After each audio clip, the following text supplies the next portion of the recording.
በረመዳን ወቅት ስናከናውናቸው የቆዩ የበጎነት ተግባራት በሌላ ወቅቶችም ሊቀጥል እንደሚገባ የኢትዮጵያ እስልምና ጉዳዮች ጠቅላይ ምክር ቤት አስታወቀ። ጠቅላይ ምክር ቤቱ መጪውን የኢድ አልፈጥር በዓል ምክንያት በማድረግ የእንኳን አደረሳችሁ መልእክት አስተላልፏል። ታላቁ የረመዳን ጾም ወር በርካታ መልካም ተግባራት የሚከናወኑበት ወቅት እንደመሆኑ መጠን እነዚህ ተግባራት በመደበኛ ጊዜያት ሊቋረጡ እንደማይገባቸው ነው የኢትዮጵያ እስልምና ጉዳዮች ጠቅላይ ምክር ቤት ተቀዳሚ ምክትል ፕሬዝዳንት ሼህ አብዱልከሪም ሼህ በድረዲን የገለጹት። ይህ በረመዳን እየሰራ ነው የነበርነውን ኸይር ስራዎችን ሳናጎልና ሳናቋርጥ መተዛዘኑን፣ መተባበሩን፣ መመካከሩን፣ መረዳዳቱን እስከ ወዳኛውን ልናስቀጥል ይገባል። ምክንያቱም ወዕቡድ ረበከ ሐታ ያእቲየከ ልየቂን ነውና አላህ ሱብሓነሁ ወተዓላ የሚለን በቁርአኑ ጌታህን አምልክ ሞት መጥቶ እስከሚይዝህ ነው።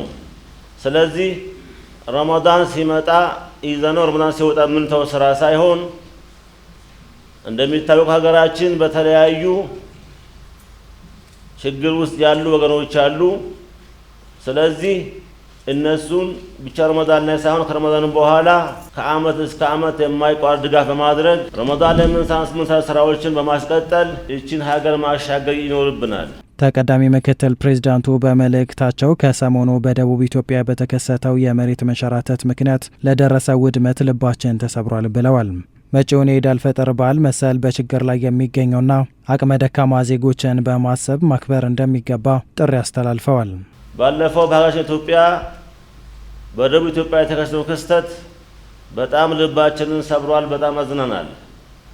ስለዚህ እንዲህ ያሉ ችግሮችን ሰው ሰራሽ ሆነ ተፈጥሯዊ አደጋዎችን በጋራ እንደ ህዝብ እንደ ኢትዮጵያዊነት ሁላችንም እጅ ላይ ተያይዘን መረዳዳት፣ መደጋገፍ፣ መተባበር ይኖርብናል።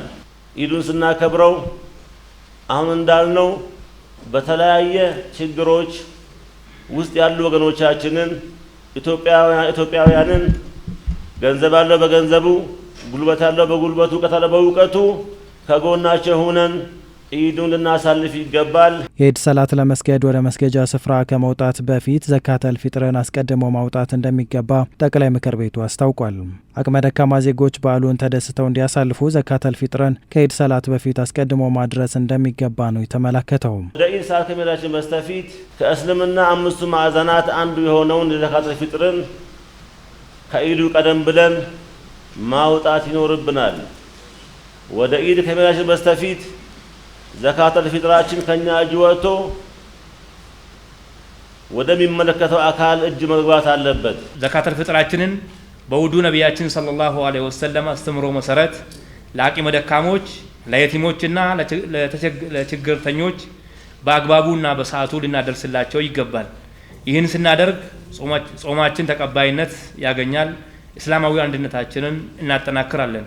በተጨማሪም በኢዱ ቀንም ሆነ በኋላ ውስጣዊ አንድነታችንን እና ሰላማችን የሚያጠናክሩ ተግባራት ላይ በትኩረት ከመስራት ባሻገር ለሀገራችን ሰላምና መረጋጋት አላህን እንድንማጸን ጠቅላይ ምክር ቤቱ በዚህ አጋጣሚ አደራ መልእክቱን ያስተላልፋል። የኢትዮጵያ እስልምና ጉዳዮች ጠቅላይ ምክር ቤት በዓሉን አስመልክቶ ባስተላለፈው የእንኳን አደረሳችሁ መልእክት ምዕመኑ የኢድ ሰላትን በሃይማኖቱ አስተምህሮ መሰረት በመከወን በሰላም ወደ ቤቱ እንዲመለስ ጥሪ አቅርቧል።